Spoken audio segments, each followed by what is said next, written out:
શ્રીમદ્ ભગવદ્ ગીતા અધ્યાય 18 શ્લોક 51, 52, 53.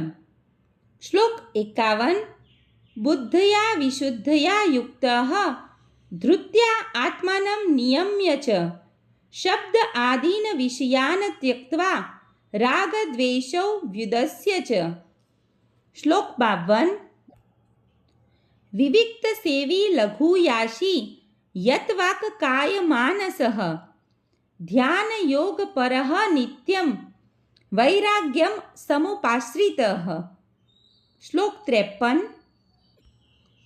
અહંકારમ બલમ દર્પમ કામમ ક્રોધમ પરિગ્રહમ વિમુચ્ય નિર્મમઃ શાંતઃ બ્રહ્મ ભૂયાય કલ્પતે.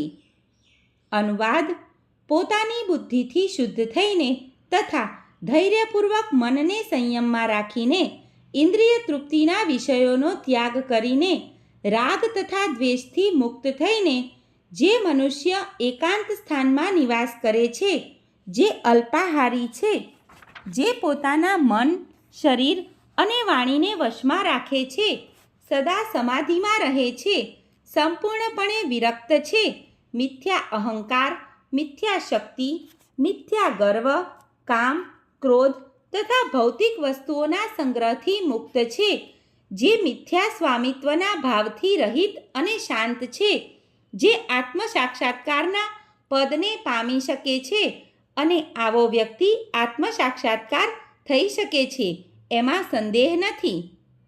ભાવાર્થ: જ્યારે મનુષ્ય પોતાની બુદ્ધિથી શુદ્ધ થઈ જાય છે ત્યારે તે પોતાને સાત્વિક ગુણમાં સ્થાપિત કરે છે. આ પ્રમાણે તે મનને સંયમિત કરીને સદા સમાધિમાં રહે છે.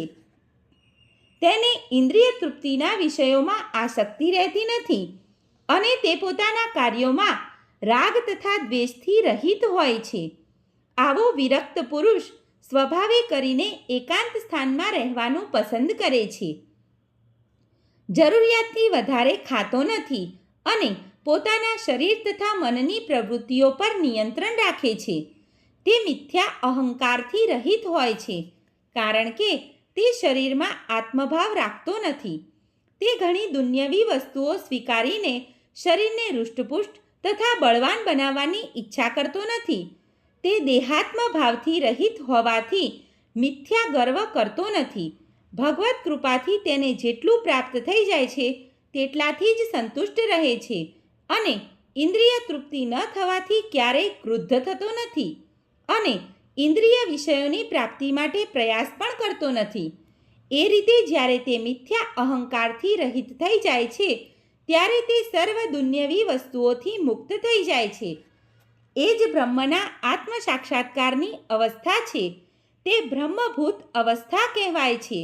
જ્યારે મનુષ્ય દેહાત્મ ભાવમાંથી મુક્ત થઈ જાય છે ત્યારે તે શાંત થઈ જાય છે અને તેને ઉત્તેજિત કરી શકાતો નથી.